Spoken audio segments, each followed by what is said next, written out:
اعوذ باللہ من الشیطان الرجیم بسم اللہ الرحمن الرحیم۔ ہم حاضر ہوئے ہیں حضرت مولانا مفتی منیب الرحمان صاحب دامت برکاتہم العالیہ ان کی خدمت میں، اور ہمارے جماعت اسلامی کے وفد میں برجیس احمد صاحب، مولانا عبدالوحید صاحب، منیم ظفر صاحب اور ہمارے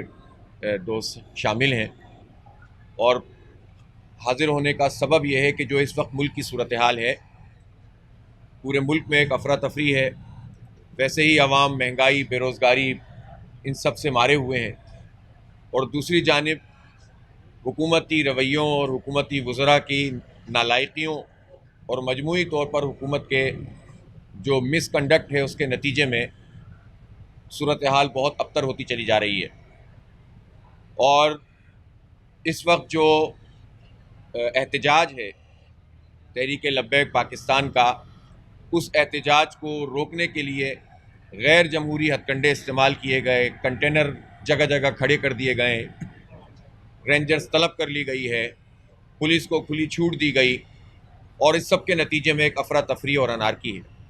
افسوس کی بات یہ ہے کہ اپنی مرضی کے اگر 4 لوگ بھی کہیں کھڑے ہو کر بینر لگا کر کسی پریس کلب پہ مظاہرہ کریں تو میڈیا کے اوپر کوریج کی اجازت بھی ہوتی ہے اور اس کی حوصلہ افزائی کی جاتی ہے، لیکن اگر دین کی بنیاد پر اگر وعدے کو پورا کرنے کے لیے احتجاج کیا جائے اور حکومت سے مطالبہ کیا جائے کہ ریاست نے اگر کوئی وعدہ کیا ہے تو اسے پورا کیا جائے، اس بنیاد پر اگر کوئی جلوس نکلتا ہے، کوئی تحریک چلتی ہے، جمہوری طریقے سے احتجاج کیا جاتا ہے، تو نہ صرف یہ کہ ان کا راستہ روکا جا رہا ہے بلکہ میڈیا کو بھی پابند کیا جا رہا ہے۔ ظاہر ہے کہ اس صورتحال کی کوئی بھی نہ صرف یہ کہ حمایت نہیں کر سکتا بلکہ ہم شدید مذمت بھی کرتے ہیں کہ میڈیا پر پابندی جس طرح لگائی گئی ہے، اور جب میڈیا پر پابندی ہوتی ہے اور سوشل میڈیا کے بھی پیج بند کیے جاتے ہیں تو اس کے نتیجے میں پھر کیا ہوتا ہے؟ اس کے نتیجے میں افواہیں پھیلتی ہیں، پھر یک طرفہ طریقے سے پوری قوم کے سامنے، پوری دنیا کے سامنے ایک امیج پینٹ کرنے کی کوشش حکومت اور ریاست کی طرف سے کی جاتی ہے، جس کا نقصان سراسر پاکستان کو ہے، اسلام کو ہے، اسلامی قوتوں کو ہے، پورے جو ہے وہ عالم اسلام کو ہے۔ ہم یہ سمجھتے ہیں کہ اس وقت جو حکومت کا رویہ ہے وہ نہ صرف یہ کہ غیر دانشمندانہ ہے بلکہ ایسا لگ رہا ہے کہ کسی ایجنڈے کے تحت اور بین الاقوامی صف بندی جو ہو رہی ہے اس میں حکومت اپنے آپ کو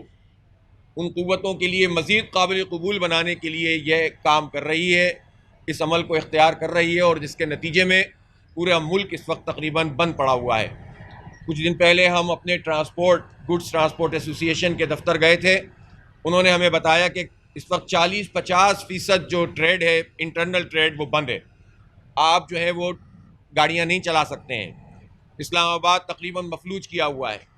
تو جب اتنے خوف زدہ حکمران موجود ہوں تو اس کے نتیجے میں کیا خیر برآمد ہو سکتی ہے؟ آپ احتجاج کا موقع بھی دیں اور اپنے وعدوں کو بھی پورا کریں۔ اس موقع پہ میں بہت واضح طور پر جماعت اسلامی کا یہ موقف پیش کرنا چاہتا ہوں کہ علامہ اپنا حافظ سعد رضوی صاحب جو تحریک لبیک پاکستان کے سربراہ ہیں، ان کو فوری طور پر رہا کیا جائے، اس لیے کہ ان کی رہائی کا تحریری معاہدہ کیا گیا تھا۔ اگر حکومت اور ریاست اپنے معاہدوں سے پھر جائیں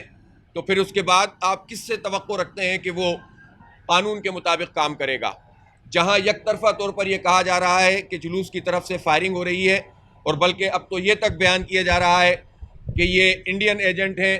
اور یہ لوگ ہیں کہ جو دہشت گردی کر رہے ہیں۔ میں سمجھتا ہوں کہ چاہے وہ شیخ رشید صاحب ہوں یا فواد چودھری صاحب ہوں،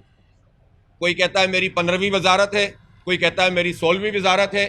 ہر حکومت میں شامل ہوتے ہیں، اور ہر حکومت کے میں شامل ہو کر حکومتوں کو ڈبونے والے بھی یہی لوگ ہیں،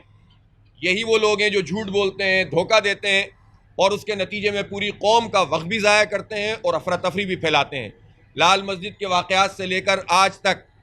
یہ لوگ وہی کام انجام دے رہے ہیں، اور اس کے نتیجے میں ملک افراتفری کا نشانہ بن رہا ہے۔ اس لیے ہم مفتی صاحب کی خدمت میں اس لیے آئے کہ آپ رہنمائی بھی فرمائیں،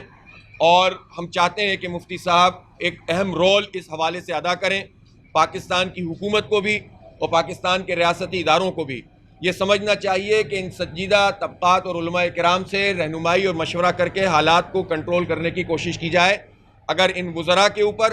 اور ایسے عناصر کے اوپر قوم کو چھوڑ دیا گیا تو تباہی کے سوا کچھ بھی نہیں ملے گا۔ ایک مرتبہ پھر ہم یہ کہتے ہیں کہ حافظ سعد رضوی صاحب کو رہا کیا جائے، جتنے معاہدے کیے گئے ہیں ریاست اور حکومت اس کی پاسداری کرے، غیر جمہوری ہتھ کنڈے بند کریں، جلوس کے راستوں کو نہ روکا جائے اور سنجیدہ مذاکرات کر کے مسئلے کو حل کیا جائے، اور ہم یہ چاہیں گے کہ ہم مفتی صاحب سے بھی اس سلسلے میں مزید